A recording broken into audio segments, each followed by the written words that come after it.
Bonjour tout le monde. De nouvelles révélations encore ce matin dans le scandale SACLIC. On apprend que le gouvernement de la CAQ a dépensé 700 000 $ pour faire suivre le projet par des grands cabinets comptables qui, au fil des rapports, eux aussi, ont allumé des voyants qui, pour tout bon gestionnaire, aurait dû être un signal clair à l'effet qu'il y a un problème et qui est une pièce additionnelle au casse-tête qu'on voit se composer sous nos yeux depuis quelques semaines, qui démontre que la version qui nous a été servie par les ministres du gouvernement caquiste et par le premier ministre lui-même ne tiennent pas la route. Ça devient encore plus impossible pour ce gouvernement de prétendre qu'il ne le savait pas. Et compte tenu de tout ce qu'on sait maintenant, de tout ce qui est révélé encore ce matin, qui s'ajoute à plusieurs autres révélations, quand ce gouvernement nous dit « je ne savais pas », ça veut dire que c'est un gouvernement qui fait ceci. On ne voyait rien, on n'a rien vu, on n'entendait rien. Il n'y a pas pire aveugle que celui qui ne veut pas voir, il n'y a pas pire sourd que celui qui ne veut pas entendre. Les signaux étaient là, le gouvernement savait. Par ailleurs, il y a un autre aspect qui demeure important dans ce dossier-là, suivre l'argent. Ce gouvernement a payé 1 demi-milliard de factures additionnelles à ce qui était prévu au contrat initial et continue de nous dire qu'il ne le savait pas. Et ça nous amène au Conseil du Trésor et ça nous amène au ministre des Finances. Ça veut donc dire que la présidente du Conseil du Trésor va être une partie prenante importante de l'enquête à venir. Et les Québécois sont en droit de se demander aujourd'hui, ou vont être en droit de se poser des questions, quand ils vont voir le juge Galland poser des questions à la présidente du Conseil du Trésor. Mais est-ce que ce sont les deux bonnes personnes pour avoir ces interactions ici dans l'enquête? C'est ça que ça... Quand on dit, quand on est prudent, quand on a de la bonne gestion, il faut écarter tout risque d'apparence de conflit d'intérêts. C'est de ça dont on parle. Il n'est pas question de remettre en question l'intégrité, la compétence du juge Galland. C'est plutôt de se demander, sur les centaines de juges, de juristes compétents pour faire ce travail-là au Québec, pourquoi le gouvernement a choisi cette personne, pourquoi il insiste pour que ce soit cette personne. C'est une question très importante, puis on n'a pas eu de réponse à ces questions-là. Nous continuons de demander la récusation du juge Galland. Et j'ajoute, et vous l'avez reçu tout à l'heure, que ça fera l'objet de notre motion de ce matin. Rappelez que les partis d'opposition n'ont pas été consultés sur le choix du commissaire. C'est un choix volontaire du gouvernement et qu'on est placé devant le fait accompli, en tout cas, pas en ce qui nous concerne. Et on indique dans la motion qu'il est souhaitable, voire nécessaire et essentiel, que l'ensemble des formations politiques représentées à l'Assemblée nationale soient d'accord avec le choix, ce qui n'est pas le cas d'au moins 2 formations politiques, et ajouter la voix de Québec solidaire qui a émis des doutes hier après-midi. Donc, le gouvernement devra prendre une décision quant à cette motion. On va se projeter dans l'avenir. Septembre 2025. Excusez, vous ne me voyez pas dans cette petite affaire. Alors, on se projette dans l'avenir. Septembre 2025, dépôt du rapport du juge Galland. Hier, des sources nous ont confirmé, les sources judiciaires ont confirmé qu'elle n'est pas se récuser, que lorsqu'on lui a donné le mandat, ça a été très clair que la question de Sonia Lebel a été abordée et qu'il était confortable avec ça. Donc, ce que vous nous dites aujourd'hui, s'il ne se retire pas, si le gouvernement ne le démet pas de la commission, en septembre 2025, pour vous, le rapport, il va réévaluer. Bien, il y a une prémisse à votre question. Si vous dites le rapport Galland ou de la commission Galland, nous n'acceptons pas cette prémisse-là. Nous demandons la récusation du juge Galland. Et c'est ça notre demande aujourd'hui. C'est encore une fois... Que nous ayons ce débat-là aujourd'hui, c'est un autre gâchis caquiste. Est-ce que son rapport peut être crédible? Est-ce qu'il peut déposer un rapport qui va être crédible à vos yeux? On n'est pas rendu là. Nous n'acceptons pas cette prémisse. Nous demandons la récusation. On n'est pas rendu. Là, on est dans un exercice qui va être extrêmement important. On parle d'un très grave scandale. 1 demi-milliard qui est en jeu. D'ailleurs, nous, on dit que le mandat ne devrait pas se limiter uniquement à l'affaire SACLIC parce que il y a toute une question de la gestion des contrats informatiques du gouvernement. On maintient cette demande-là. C'est une enquête qui est extrêmement importante et qui commence par un gâchis caquiste, il aurait été très simple de nous consulter pour qu'on s'entende sur une personne qui fait l'unanimité et que nous n'ayons pas ce débat-là. Il n'est pas trop tard pour faire la bonne chose. Il n'est pas trop tard pour faire la bonne chose. Déjà, le rapport n'est pas bon, à vos yeux? Vous avez une prémisse dans votre question. J'écoute vos qui... propos, M. Paradis. Vous demandez de se récuser, vous dites que La c'est pas la commission- bonne personne. la commission- Quand il va déposer son rapport, la commission pour n'est- vous, ça veut dire quoi? La commission n'a pas commencé ses travaux. L'annonce a été faite avant-hier, sans consultation des partis de l'opposition, alors que le premier ministre avait dit « on va tendre la main à tous les députés puis à tous les partis ». Voyez, il dit une chose, il fait son contraire et il place le Québec dans cette situation-là. C'est un moment très important de transparence pour faire la bonne chose dans l'intérêt du Québec, dans l'intérêt de la justice. Ma question est, le 25 septembre 2025, si Galland dépose son rapport, vous êtes déjà contre ce matin? C'est ce que j'entends. Notre réponse est que nous n'acceptons pas la prémisse que ce sera le rapport Galland. Nous demandons la récusation du juge Galland. Nous pensons que ce n'est pas la bonne personne pour mener cet exercice-là. Il y a un autre parti d'opposition qui fait exactement la même demande que nous. Puis il y en a un troisième qui émet des doutes. Est-ce que les Québécoises et les Québécois trouvent que c'est un exercice qui est bien parti? Donc, c'est encore le temps de faire la bonne chose. Il faut trouver la meilleure personne pour faire cet exercice-là, pour écarter toute apparence de conflit d'intérêts. Ce n'est pas ce que le gouvernement a fait. Et la question, c'est pourquoi le gouvernement insiste tant pour que ce soit lui? Également que s'il reste en poste, ça va jeter un doute, ça pourrait jeter un doute sur la crédibilité du rapport qu'il déposerait. Bien, tous les partis d'opposition émettent des doutes actuellement. Donc, c'est sûr qu'il y a des questions importantes qui se posent. M. Paradis, on constate ce matin qu'il y a 2 firmes externes qui ont dit le contraire de ce que la VG a constaté par rapport à la reddition de comptes du virage numérique de la SAC. Qu'est-ce que ça vous dit, vous, sur le travail de la vérificatrice générale? Bon, on n'a pas accès là, aux détails de ces rapports-là. On en a un article aujourd'hui qui est rapporté par Le Devoir. Donc, quelle est la mesure de potentielle contradiction? Là? Pour nous, ce n'est pas possible de nous prononcer sur cette question-là. Ce que ça nous dit, c'est que le gouvernement avait investi 700 000 $ pour avoir un suivi particulier de ces contrats-là. C'est encore un signal additionnel du fait qu'il y en avait plein d'indices qui démontraient qu'on s'en allait dans le mur avec SACLIC et que la version qui nous est servie depuis des semaines par le gouvernement qui ne le savait pas ne tient pas la route. Ça ne tient pas la route. Vous, de l'attitude de M. Bonnardel hier ou de la réponse de M. Bonnardel, quand on l'a interrogé, bon, il n'a pas pris beaucoup de temps pour répondre aux questions des médias, mais il a dit qu'il était écœuré de se faire mettre des mots dans la bouche par rapport au scandale SACLIC. Bien, nous, on demande des réponses, on pose des questions simples. Il n'y a toujours pas de réponse et surtout, il n'y a pas de documents. Comment se fait-il qu'on n'ait encore que des documents caviardés, qu'on n'ait pas accès aux documents qui nous permettraient d'aller aussi, de continuer à aller au fond des choses? Donc, c'est bien beau de dire ça, on met des mots dans la bouche, tout ça, mais sortez les documents, donnez l'information, donnez accès aux procès-verbaux, et pas juste les procès-verbaux, je le redis. Il y a toute une question financière. Il faut suivre l'argent. Comment un gouvernement qui a payé 1,5 milliard de factures additionnelles au coût du contrat initial peut continuer à prétendre qu'il ne savait rien? Ça allait bien, SACLIC. J'ai payé 1,5 milliard de factures, mais ça allait bien. Je veux rien voir, je veux rien entendre. Il est lié par la commission, donc il ne peut pas répondre. Là, il dit « j'aimerais ça pouvoir répondre, je ne peux pas répondre ». Est-ce que vous, comme avocat, vous trouvez que c'est une défense qui se tient? Non. C'est une bonne chose que d'avoir la commission d'enquête. Ça va permettre d'avoir des témoins, de demander des documents, d'avoir des témoins qui sont hors de la sphère des députés de l'Assemblée nationale. Mais ici, il y a un concept qui s'appelle la responsabilité ministérielle. La responsabilité ministérielle ne prend pas fin parce qu'il y a une commission d'enquête. Ça ne peut pas être le couvercle qu'on met sur la marmite et qui empêche désormais de répondre à toutes les questions, de dire « Ah, j'ai plus rien à vous dire parce qu'il va y avoir une commission d'enquête ». Ce n'est pas vrai, ce n'est pas le cas. Les ministres doivent continuer à répondre aux questions qui leur sont posées, notamment par la députée de l'opposition. Dubois serait bienvenu au Parti québécois.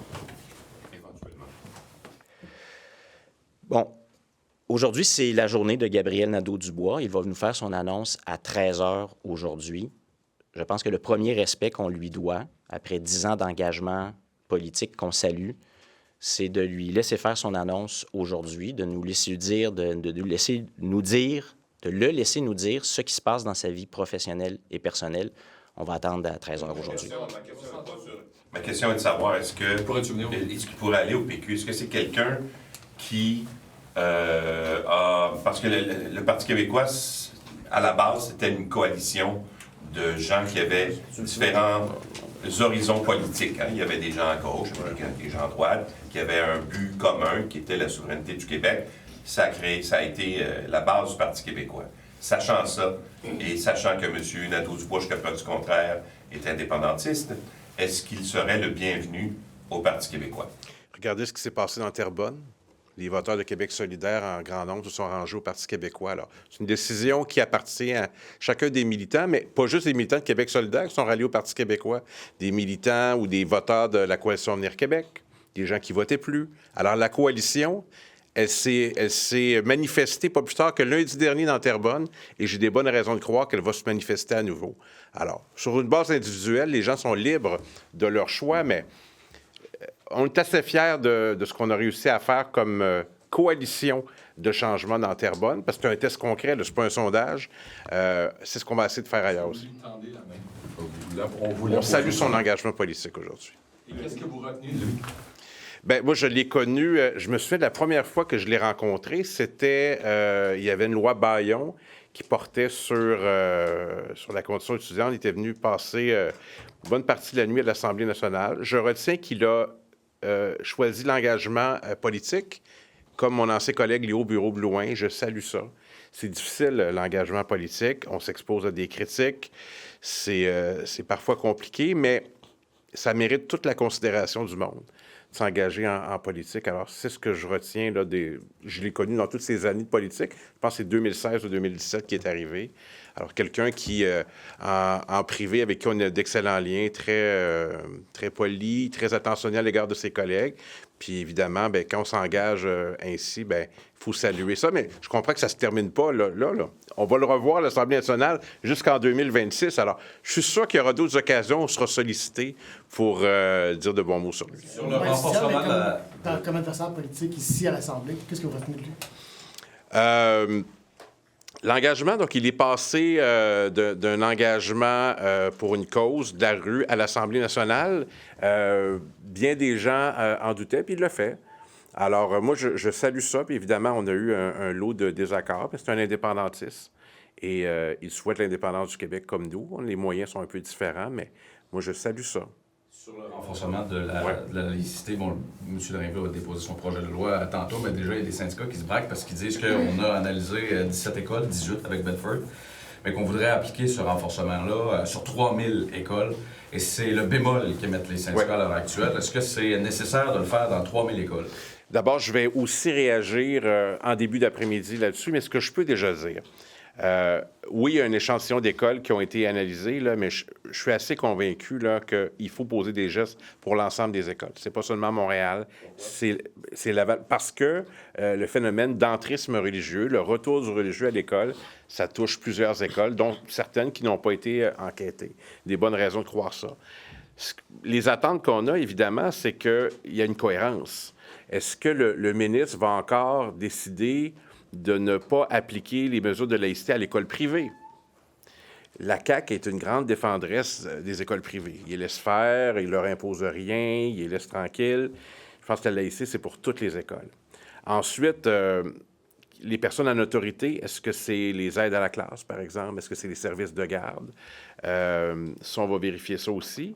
Puis au-delà du cadre des écoles primaires et secondaires, je pense que sa collègue de l'enseignement supérieur devrait réfléchir également au collège.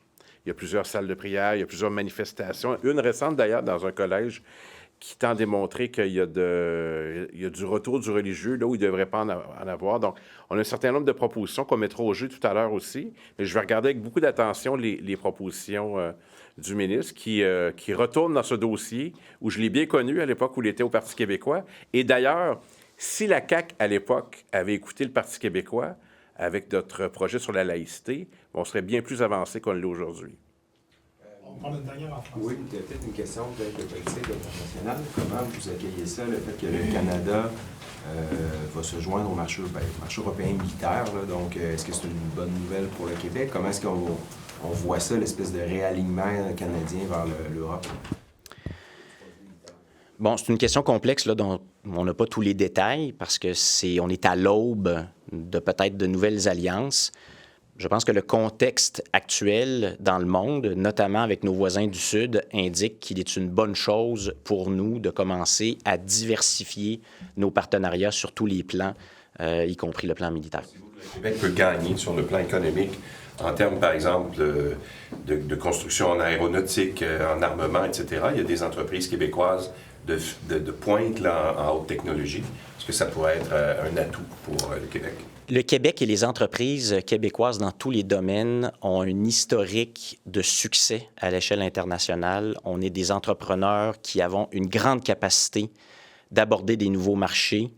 Et dans ce secteur-là, comme dans d'autres, oui, il y a beaucoup d'opportunités. C'est ce qu'on dit depuis le début, là. Ça fait partie des solutions à ce qui se passe actuellement, c'est qu'il faut aller explorer des nouveaux marchés. Favorable au concept général de se réarmer, que le Canada se réarme, donc que le Québec se réarme, que l'Europe aussi se réarme. Est-ce que c'est une bonne chose? Est-ce que c'est ça qu'il faut faire? Bon, est-ce que, sur cette question-là, je pense que aussi le contexte international actuel démontre l'importance que chaque pays, chaque nation soit à même d'assurer sa propre défense dans des contextes difficiles. Donc, oui, le niveau de dépenses actuellement d'un pays comme le Canada, c'est une question qu'il faut se poser. Un Québec indépendant, ce serait la même chose pour un Québec indépendant. Il faudrait participer à cet effort-là de se réarmer. Je vous voyais venir avec cette question qui va être une des nombreuses questions abordées dans les prochains documents qu'on va publier sur... Mais vous le savez... Réponse à venir sur plusieurs de ces questions-là dans le livre bleu qui va être publié par le Parti québécois. What are you hoping to see, Mr. Bérubé, in Mr. Trinville's bill, secularism bill that he's tabling today? What are your hopes for this bill? Well, it's about being coherent. Is that a word in English? Consistent. Mr. Drainville is back in those issues, so we still have the same concern about equality. If secularism is important, it's important for everyone, private school as well. And the government should look to college as well. And we have some proposition to make. So I'm going to be in front of you this afternoon for a reaction. So let's wait and see. But what are these proposals that you're not going to be there this afternoon? We'll be there. I'd like to hear it this morning, though, if possible. Yeah. At least one? No? Nah. Okay. Maybe later. In that case, can we hear your reaction on Monsieur Nadeau-Dubois? In your view, what will you take away from his mandate as co-spokesperson? That's his day. It's a major announcement for him. It's a great colleague. He's a great debater. I have to salute with all my colleagues his involvement in politics. It's tough, but it's necessary in our society. So he's not quitting now. What I heard is he's going to finish his mandate. So we're going to have plenty of time to say hello to him. But that is big day, and we're going to listen to that. And I know a lot of MNAs right now in the National Assembly ask themselves tough question about if they're going to be candidate or not in 2026. So this is a proposition for you. Ask any other colleague, especially in the CAQ, if they're ready to say that they're going to be a candidate in 2026. You might be surprised if you do the math. A lot of people are not ready yet to say they're going to be candidates. So, going back to Gabriel Nadeau-Dubois, there is a great respect from your part, I guess. As any colleague, I respect and we respect any colleague in the National Assembly. No exception. Is the CAQ too lenient on private schools? They're pretty close to private school. The minister make no. let's say, is really in favor of private school. This is a fair choice for him, and he don't not want to bother them with some new rules. So you'll see if want to be correct, he need to put the same rule in the public school and the private school as well. This is a major concern for us. Merci.